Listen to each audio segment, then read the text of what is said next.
Napakunot naman ang kanyang noo. What? Anong pinagsasabi mo, Dad? Anyway, I'm driving. Bye, Dad. Mabilis niyang pinutol ang koneksyon nila ng kanyang daddy. Wala pang 15 minuto ay nakarating na siya sa hospital. Napanganga ang mga receptionist ng hospital nang makita siya ng mga ito. Oh my gosh, si Doc Stanley? Babalik na ba siya? OMG. He find them weird. Bakit lahat ng empleyado ng hospital na nakakasalubong niya ay parang hindi makapaniwalang nakikita siya ng mga ito ngayon sa hospital?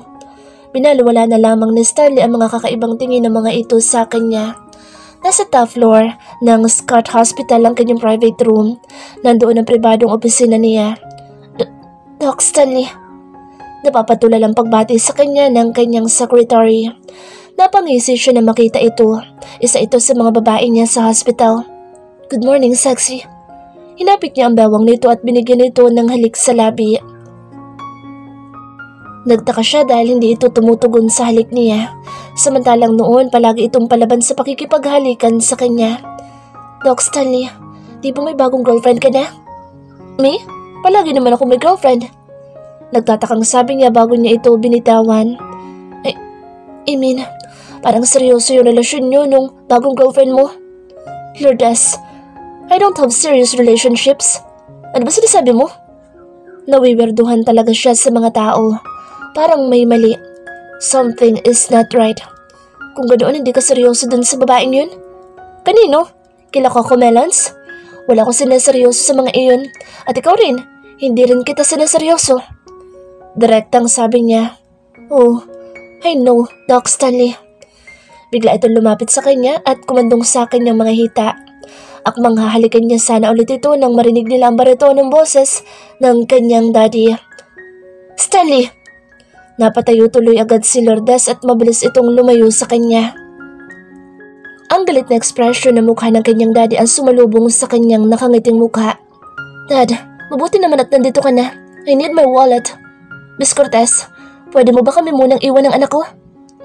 Kunot nung sabi ng daddy niya sa kanyang secretary. Yes po, Doc. Yumuko ito at nang mamadali lumabas ng opisina niya. What's going on, Dad? Romeo! Akala ko pa naman nagbago ka na.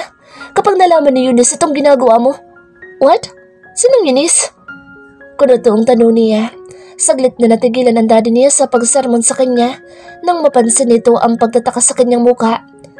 Sinong Eunice, Dad? Kunot noo pa rin niyang tanong dahil hindi agad nakasagot ang daddy niya. You meant to say... Oh God, anong huli mong natatandaan, son?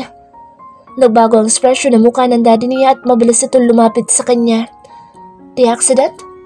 Naalala ko na saya at kami nila Ricky. Dahil lumipad sa akin yung bakal. Tinamaan ako sa ulo. After that, wala na ako maalala. Nakumatos ba ako, Dad? Ilang araw? Kaya ba lahat ng tao dito sa ospital gulat na makita ako? At sino naman yung Eunice na sinasabi mo, Dad? Sunod-sunod ang mga tanong niya habang seryoso lamang ang mukha ng kanyang daddy. Oh, I can't believe this. I can't believe this is happening. Para bang namumroblema ang daddy niya. Ang alin, Dad? Tom, I think you have anterograde amnesia after your traumatic amnesia. Shit. Traumatic amnesia? Kailan ako nagka-amnesia? Nagpapatawa ka ba, Dad? Son, listen to me. Napatigil siya sa pagtatanong ng medyo tumaas na ang boses ng kanyang daddy. You had an accident 3 weeks ago. Tama yung naaalala mo. Nasa party kayo nila Ricky, then tinamaan ka ng bakal sa ulo mo at muntik ka nang mamatay. Pinaglamayan ka na nga namin dahil 2 linggo ka nang pinaghahanap sa dagat pero hindi na namin nakita ang katawan mo. Oh Tom, huwag mo naman akong biruin ng ganyan. I'm serious. Makinig ka munang mabuti. Napalunok siya dahil seryosong-seryoso ang mukha ng daddy niya.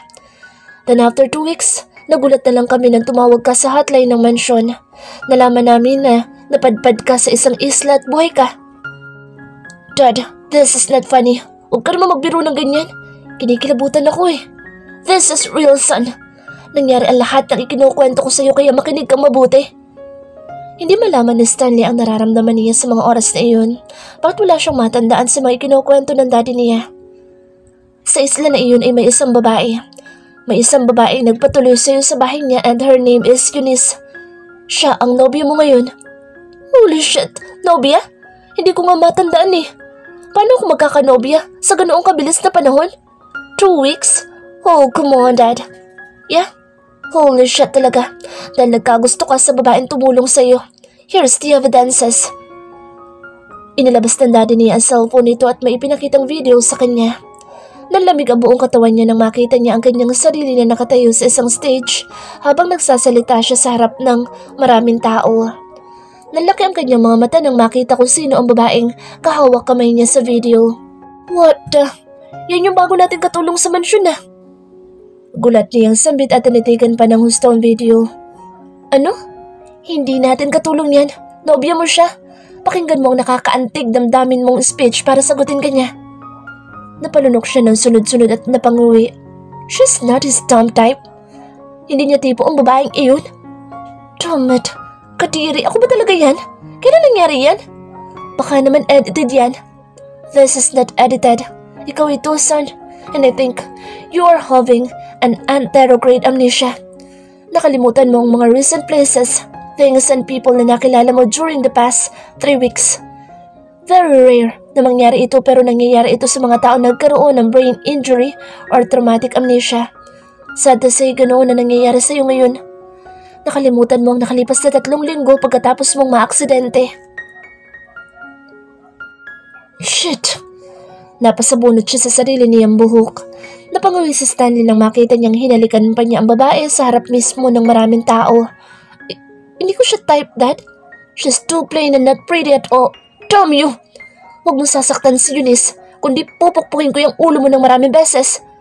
Kaya pala nang bababae ka na naman, bumalik na naman pala yung pagiging babaero mo. Bakit? Nawala bang pagiging babaero ko? Sinapian nata ako, Dad, kaya pumatol ako sa ganun kasimpleng babae. Gago! Ano nangyari doon kay Stanley, Manang? Bakit parang hindi niya ako kilala? Nagmamadaling lumapit si Manang Ising sa kanya, tinawakan nito ang dalawa niyang kamay. Naku, Ining, huwag sana maging totoo ang kutob ko. Sa tingin ko'y nakakaalala na si Stanley. Bumalik na siya sa ugaling niya noon. Nahigit niya ang kanyang paghinga dahil parang hindi siya makahinga. Napagkamalan niyo po akong bagong katulong dito sa mansyon. Sa tingin ko hindi niya ako naaalala. Langhiya talagang batang yan. Sinasabi ko na nga ba eh. Kaya kung todo bantay ako sa iyo. Kamuntikan ka nang bumigay kagabi. Diyos ko, Santissima. Bakit kaya hindi ka niya nakikilala? Napalunok siya dahil parang may bumaras sa lalamunan niya. Baka ho ginugood time lang niya ako? Hindi, Ining. Ganoon na ganoon yung batang niya noon. Very neat at pilyo. Nagulat nga ako nang makita kong bumalik ng style niya sa pananamit. Pati na ang pag-aayos ng kanyang buhok ay nagbalik na din. Lalo siyang kinabahan. Napansin nga din niya kanina na gwapong-gwapo ito sa bagong hairstyle nitong nakaayos. Posible nga kayang nanumbalik na ang mga alaala nito. Ngunit bakit siya naman ang nakalimutan nito? Possible ba iyon? Buong araw na naghintay si Eunice sa pagbabalik ni Stanley. Naisa na niyang pumunta sa ospital na pinagtatrabahuhan nito, ngunit sinabihan siya ni Manang na huwag na at baka lalo lang daw maguluhan si Stanley. Eunice, nandiyan na si Pogi. Dali-dali lumabas ng kanyang kwarto si Eunice nang marinig niya ang boses ni Manang Ising sa labas ng kanyang kwarto, kasabay ng pagkatok nito sa pintuan niya. Talaga ho? Sige po, pupuntahan ko na siya. Nagmadali siyang bumaba ng hagdanan. Hindi niya inaasahan na makakasalubong niya ito sa hagdanan. Aki? Kumunot naman agad ang noon nito pagkakita sa kanya, lalo na nang tawagin niya ito sa endearment nila. Napalunok siya dahil parang ibang tao na ito kung tumingin sa kanya. Napansin niyang tiningnan nito ang kanyang mukha pababa sa kanyang dibdib at hanggang sa mga nakayapak niyang mga paa. Parang hindi nito nagugustuhan na nakikita dahil baka sa gwapo mukha nito ang pagkadismaya sa itsura niya. Nasa likod nito ang parents nito na si Mr. and Mrs. Scott. Eunice, Iya, kakausapin ka namin. Basag ni Mrs. Scott sa katahimikan nila. Nagpatuloy si Stanley sa pag-akyat ng hagdanan at parang hangin na nilagpasan lang siya nito. Pakiramdam ni Eunice ay may sumuntok sa kanyang puso nang baliwalain siya ni Stanley. Stanley, tama ba namang hindi mo pansinin si Eunice? Where's your manners? Hindi mapigilan na sita ni Mrs. Scott sa suplado nitong anak. Kunot noon itong nilingon ng mommy nito. Wala naman akong gustong sabihin sa kanya. Kayo na magpaliwanag, mom. Irritableng sabi nito. Pati ang paraan ng pagsasalita nito ay tila ba bago sa pandinig ni Eunice. Pakiramdam niya ay ibang tao ito. Tinatamad itong dumiretso sa kwarto nito at pabagsak ang pagkakasara ng pinto. Eunice, iha, pasensya ka na. Hinawakan ni Mrs. Scott ang kanyang kamay samantalang naaawa naman ang mga tingin na ibinibigay sa kanya ng mag-asawang Scott. Ano ho bang nangyari kay Stanley? Bakit parang hindi niya ako kilala? We will explain to you, anak. Halika muna sa library room at doon natin pag-usapan ang lahat. Lalo siyang kinabahan sa sinabi ng Mr. Scott. Parang kinutuban na siya sa nangyayari ngunit ayaw niya lamang iyong tanggapin. Buong araw na kasi niyang pinag-iisipan kung ano nga ba nangyayari ngayon kay Pogi. Tahimik siyang sumunod kay Mr. and Mrs. Scott sa library room. My son is having anterograde amnesia. Hindi ko maintindihan, Dok. Konti lang po naintindihan ko sa Ingles. Nahiyang pag-amin niya. Hindi malaman na mag-asawa kung paano ipagtatapat sa kanyang kalagayan ni Stanley. Iniingatan ng mga ito ang damdamin niya. Iha, nakakaalala na si Stanley pero ang huli niya lang naaalala ay ang nangyari sa kanya bago siya nagkaroon ng amnesia. Nabura sa isip niya ang lahat ng mga pangyayari simula nang mapadpad siya sa isla hanggang sa mga nangyari kahapon. But don't worry, anak. Temporary lang naman niyang makakalimutan iyon. Babalik at babalik din ang mga alaala niya tungkol sa'yo. Pero sa ngayon, sana habaan mo ang pasensya mo sa anak namin. Bukas-sara lamang ang kanyang bibig dahil wala siyang masabi sa mga sandaling iyon. Nararamdaman niya rin ang pagsakit ng kanyang lalamunan at pag-init ng kanyang mga mata. Bakit siya nakalimutan ni Pogi? Paano kung tuluyan ang mabura sa isip nito ang mga pinagsamahan nila sa isla? Paano na ang relasyon nila? Hinawakan ni Mrs. Scott ang kanyang kamay. Pagpasensyahan mo ng anak ko, Iha. Sana yabaan mo ang pasensya mo. Ngayon niya kailangan ng pangunawa mo, anak. Nang matapos ang pakikipag-usap niya sa parents ni Stanley ay dumiretso siya sa kanyang kwarto at doon siya tahimik na umiyak. Sobrang sakit sa kanya na hindi na maalala ni Stanley ang mga pinagsamahan nila. Parang bigla na lang nawala si Pogi. Si Pogi na minahal niya. Si Pogi na napakalambing sa kanya. Si Pogi na nobyo niya. Parang bigla na lang itong nawala sa katauhan ni Stanley Scott. Kaya lalo siyang napaiyak ng husto. Miss na miss niya si Pogi. Kagabi lamang ay napaka-sweet pa nila sa isa't isa at halos ibinigay na nga niya ang lahat-lahat. Eunice? Eunice? Kumain ka muna, anak. Boses iyon ni Manang Ising. Alam nitong hindi pa siya kumakain mula kanina pang umaga. Sino ba naman kasing gaganahang kumain kung bigla ka nalang makakalimutan ng nobyo mo? Manang, hindi po ako nagugutom. Tugon niya kay Manang Ising. Hindi na niya pinagbuksan ng pinto ang ginang. Nandito si Sir Stanley. Nais ka daw kausapin. Napabalikwas siya sa sinabi ni Manang Ising. Parang tumalo ng kanyang puso. Baka naaalala na siya nito. Tumakbo siya upang buksan ang pintuan ng kwarto niya. Nakita niya si Manang Ising na may hawak na tray ng pagkain habang katabi naman ito ang nakasimangot na binata. Parang napipilitan lang ito. Napansin nito ang pamumugto ng kanyang mga mata dahil kanina pa siya umiiyak. We need to talk. Malamig pa sa yelong sambit nito sa kanya bago ito tumalikod. Mag-usap raw kayo, Eunice. Sundan mo na lamang muna si Sir dahil mukhang may lakad yan ngayong gabi. Nakagat niya ang kanyang ibabang labi dahil pinigilan niyang mapahikbi. Sunundan niya si Stanley nang pumasok ito sa isang kwarto. Coffee room ang kwartong iyon. Mayroon daw ang coffee bar at mga upuan na parang sa mga coffee shop. Sit down. Utos dito sa kanya na makaupo ito sa isang coffee table doon na pangdalawahan. Dahan-dahan siyang umupo sa tapat nito. Nakakunot ang noo nito habang pinagmamasdan ang kanyang muka. Aki, stop calling me Aki, please. Hindi yan ang pangalan ko. Nagulat siya na medyo lumakas ang boses nito dahil sa iritasyon sa kanya. Tumingin ito sa pambisig na orasan nito bago ito muling nagsalita. Miss Eunice, right? Tumango siya kahit nangangatog ang kanyang tuhod.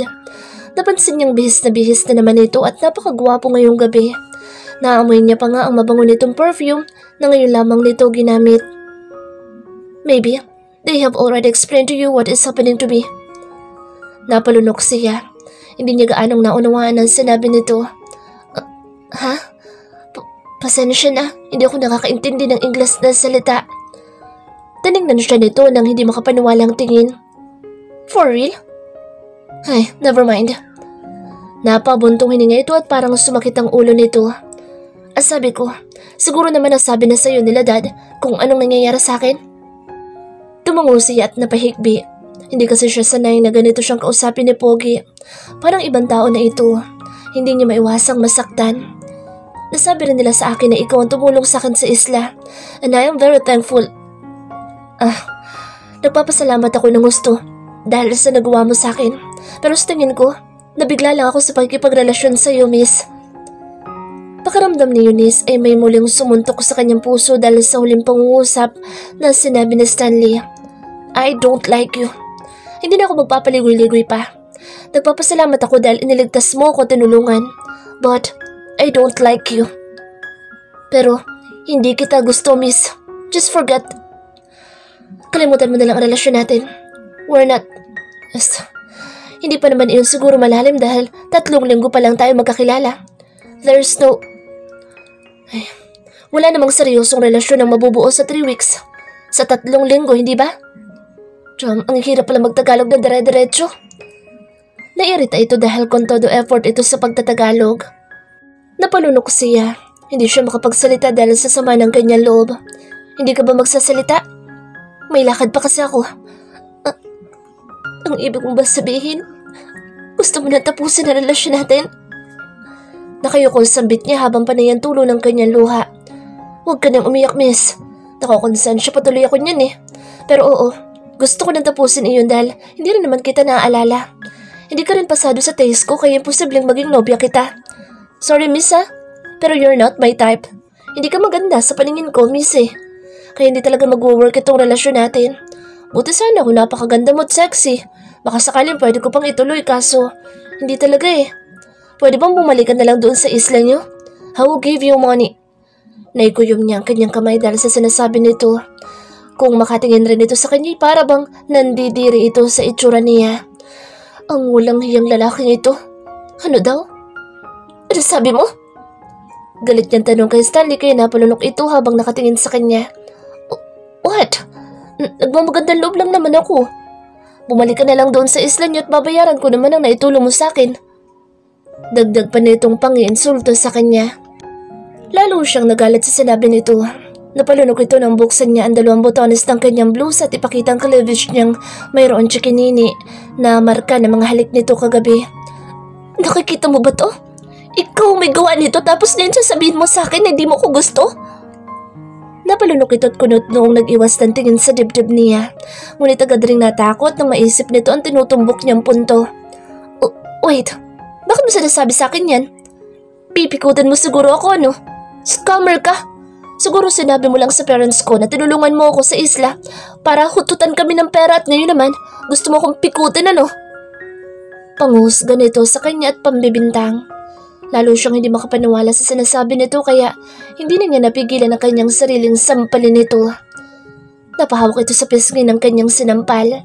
Nagmarka agad ang kanyang kamay sa makinis na pisngi nito. Ramdam niya ang pamamanhid ng kanyang palad dahil sa pagsampal niya kay Stanley. Tom, did you just hit me handsome face? Hindi makapaniwalang sabi nito habang nakatingin ito sa kanya at napatayo pa ito sa kinauupuan nito. Halos magpanting ang tenga niya sa pagyayabang nito. Wisit ka! Kung alam ko lang na ganyan palang tunay mo ugali, nilunod na lang sana kita at pinaanod sa dagat para tuluyan ka ng nalunod. Wisit ka! Ang sakit mong manampala. Palibasa nabuko ko siguro ang scam mo sa pamilya ko, no? Kaya isang sampal ulit ang dumapo sa pisngi nito kaya namula iyon ng husto. Namula ang buong mukha nito at hindi makapaniwala na nakatanggap ng 2 sampal mula sa kanya. Siya pa lang ang babaeng nakasampal sa isang stainless cart. Oh, nakakarami ka na, miss ha? Pasalamat ka hindi ako pumapatol sa babae. Sinalagnan nito ang kamay niya na muli niya itong subukan sampalin. Naging mabilis ang reflexes nito kaya nailaga na nito ang sampal niya. Kaya naman pinagpapalo niya na lang ang dibdib nito sa sobrang inis niya. Gusto kitang sampalin na walang humpay, buwisit ka. Para sabihin ko sa'yo, hindi ako scammer. Hindi ko kailangan ng pera mo. Kung makapagsalita ka, hindi mo ako type. Kung makahalik ka nga sa akin, daig mo pang vampira. Natigilan ito sa kanyang pagbubungayaw. Oh, really? Napansin niyang may kapilyuhan itong tanong at napasilip pa ito sa malusog niyang dibdib, kaya lalong umuusok ang kanyang ilong sa galit. Mukhang na-imagine pa nito ang pagsipsip sa balat niya. How dare him? Kung alam ko lang na isa kang manyakis at walang modong lalaki, hindi na sana kita tinulungan at nagustuhan. Itinulak niya ito kaya muli itong napaupo sa kinaupuan nito kanina at muli niya itong sinampal. Aw! May lahi ka bang Amazona? Bugbog sarado na ako sa iyo, miss, ha? Napapahilot ito sa pisngi dahil sa lakas ng sampal niya. Ito ang tandaan mo. Kapag bumalik ang alaala mo tungkol sa akin, hindi na kita tatanggapin sa buhay ko. Wisit ka. Eh di maghiwalay tayo kung yan ang gusto mo. Wala akong planong pikutin ka dahil wala pa namang nangyayari sa ating dalawa. Pinigilan niyang mapaiyak muli sa harap nito. Ang sama na loob niya kanina at sakit na nararamdaman ay nabalitan na sobrang pagkainis at pagkabwisit kay Stanley. Pagkamalan ba naman siya nitong scammer at mamimikot? Sinabihan pa siya nitong hindi maganda at sinabihan pa siya nitong umuwi sa isla. Lumabas na siya sa coffee room at pabagsak niyang isinarado ang pinto. Nagulat pa siya dahil nandoon sa tapat ng pintong 4 na katulong ng mansyon kasama si Mrs. Scott na mukhang kanina pa nakikinig sa pinag-uusapan nila. Nagkasipsipan na pala kayo ng anak ko? Napapangiwing sabi ni Mrs. Scott bago ito nag-peace sign sa kanya nang ma-realize nito ang sinabi. Minsan ay napapaisip siya kung nasa tamang pag-iisip pa ba ang mommy ni Stanley. Hey miss, bumalik ka nga dito. Pangit ka na nga, nabubugbog ka pa. Sigaw ni Stanley sa loob ng coffee room. Kaya naman nagmadali na lang siya lumakad pabalik ng kwarto niya. Sunundan naman siya ni Mrs. Scott. Tita, uuwi na po ako sa isla para hindi na isipin na lalaking walang modo na iyan na piniperahan ko lang kayo. Galit niyang sabi at sinigurado niyang narinig iyon ni Stanley. Kakalabas lang nito sa coffee room at ilang pinto lang ang layo noon sa pinto ng kwarto niya. Nakita niyang nakahawak pa rin ito sa pisngi nito. Nagbigay muna sila ng masamang tingin sa isa't isa. Parang gusto siyang tarisin nito sa sobrang inis nito sa kanya. Parang gusto naman niya itong bugbugin pa sa sobrang buwisit niya din dito. Pumasok na siya sa kanyang kwarto upang mag-empake ng kanyang mga damit. Pinigilan naman siya ng ginang. Iha, di ba sabi ko sa'yo, pagpasensyahan mo na muna ang anak ko? Kung aalis ka, para mo na rin binitawan ng pagmamahalan niyo ng anak ko. Napatigil tuloy siya sa pag-empake sa maliit na supot. Wala naman kasi siyang bag. At hindi rin kita bibigyan ng helicopter pabalik sa isla, anak. Hindi ako papayag na umalis ka dito nang hindi kayo nagkakaayos ng anak ko. Konting tiis lang, anak, please. Naniniwala ako maaalala ka rin niya soon. Napaikbi tuloy siya at napayakap sa ginang. Nasakit po kasi ng mga sinabi niya sa akin eh. Pinababalik niya ako sa isla namin. Parang daring-dari pa nga po siya sa itsura ko tapos iniisip niya pang scammer ako. Pangit ka na nga, sumungero ka pa. Mom, huwag ka magpapadala sa pag-iinarte ng babaeng yan. Singit na Stanley dahil sumunod pala ito sa kwarto niya. Stanley Scott! Galit na sambit ng mommy nito. Lumabas na ito ng kwarto niya pagkatapos siya nitong tingnan ng masama. At saan ka pupunta? Hinabol ito ng Mrs. Scott bago itong makalabas ng kwarto niya. Kahit saan, basta malayo sa bangungot na babaeng iyan. Stanley! Kapag naalala mo itong si Eunice, maglulupasay ka dyan. Tumigil ka na! Kunot-loo lang ang isinagot ni Stanley bago ito tuluyang lumabas na ng kwarto niya. Impacto! Walang modo! Pangit ka rin simula ngayon sa paningin ko! Buwisit ka! Napailing na lang sa Stanley at hindi nito mapigilang mapangiti dahil palaban pala ang babaeng pangit na iyon. Napapaungol si Stanley habang kahalikan si Vivian. Nakakapanggigil ang malalaki nitong dibdib ngunit ang ipinagtataka niya kung bakit hindi yata nagigising ang kaibigan niya.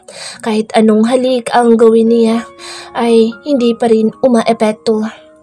What the hell is happening to his body? Epekto ba iyon na nangyaring aksidente sa kanya? Tom, dahil sa naisip ay mas nag-focus siya sa pakikipaghalikan kay Vivian.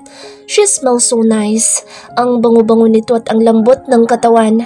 Idagdag pang napakasarap nitong makipaghalikan ngunit hindi pa rin umeepekto ang mga iyon para sa kanya. Kasalukuyan silang nandoon sa bar kung saan palagi silang nagkikitang magkakaibigan. He texted his friends na nakakaalala na siya at nais niyang manlibre ngayong gabi kaya marahil ay parating na rin ang mga iyon ngayon sa VIP room na kanyang narantahan para sa kanila. Nais niyang mag-focus sa pakikipaghalikan dahil panay ang sundot ng itsura ng babaeng pangit na iyon sa kanyang isip habang nakikipaghalikan siya. Ang ilong nitong umuusok at ang pagsampal nito sa kanya ay paulit-ulit niyang naiisip habang nasa kasarapan siya ng pakikipaghalikan kay Vivian. Dahil sa inis niya sa babaeng pangit na iyon ay nais na sana niyang tapusin ang pakikipaghalikan kay Vivian dahil hindi na naman siya ine-epektuhan ng mga ginagawa niya rito. What the hell? Napahinto ang paghahalikan nila bago pa man niya kusang putulin iyon dahil may humila sa kanya at kinawelyuhan siya ng galit na si Patrick. Napatili tuloy sa Vivian at umiwas sa kanilang dalawa. Damn you, Stanley! What are you doing? What? Ikaw nga dapat tanungin ko niyan. Bakit ka biglang nanunugod? Damn it! Nagugulo ang sabi niya dahil baka sa mukha ni Patrick ang dismay at galit sa kanya. You're making out with her! Tarantado ka talaga! Akala namin nagbago ka na! Galit na tong bulyaw sa kanya at lalo pa nitong hinigpitan ang pagkakahawak sa damit niya. Inawat naman agad ito ni Ricky at Chris na kararating lang. What's going on here? Tanong ni Chris pagkatapos silang paghiwalay ni Patrick. I don't know. Bigla na lang ako sinugot. Hindi pa man siya tapos. Damn you! Paano kita hindi susugurin? Nakikipaglampungan ka sa ex mo? Tarantado! Akmang susugurin ulit siya ni Patrick dahil sa galit nito sa kanyang ngunit napigilan agad ito ni Ricky. Anong ex? Girlfriend ko yan? Sabay-sabay naman na napakunot ang mga noo ni Ricky, Chris at Patrick dahil sa sinabi niya. Paano si Ines? Tarantado ka? Akala ko nagbago ka na? Singal ni Patrick sa kanya. You're doomed, Stanley. Dismayadong sambit ni Ricky. Sa tagal mo babaero, ngayon lang ako nabwisit sa'yo, Stanley. Segunda naman ni Chris. Ang lahat ng kaibigan niya ay tila galit at dismayado sa kanya. Napahinto naman siya saglit at napaisip. Kilala din pala ng mga kaibigan niya ang babaeng iyon. Ngayon nauunawaan niya kung bakit nagagalit ang mga ito sa kanya. Katulad ng kanyang mga magulang ay ganito din ang disappointments na nakita niya sa mga mukha ng mga ito. Ay, kilala niyo rin ang babaeng yun? I can't believe na ipinakilala ko siya sa inyo. Napapailing na sabi niya. What? Anong ginawa mo kay Eunice? Madilim ang ekspresyon ng mukha ni Patrick. Kaibigan niya ito at ngayon lamang sila nagkaroon ng hindi pagkakaunawaan dahil lamang sa babaeng pangit na iyon.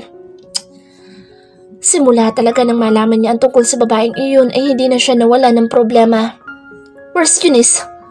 Tanong ni Ricky. Stanley, akala pa naman namin nagbago ka na. Ani Chris. Listen, huwag kayong magalit kay Stanley. Nakakaalala na siya pero si Eunice naman yun ang nakalimutan niya. Singit ni Vivian upang tumigil na ang mga kaibigan niya sa sunod-sunod na tanong ng mga ito. What the hell?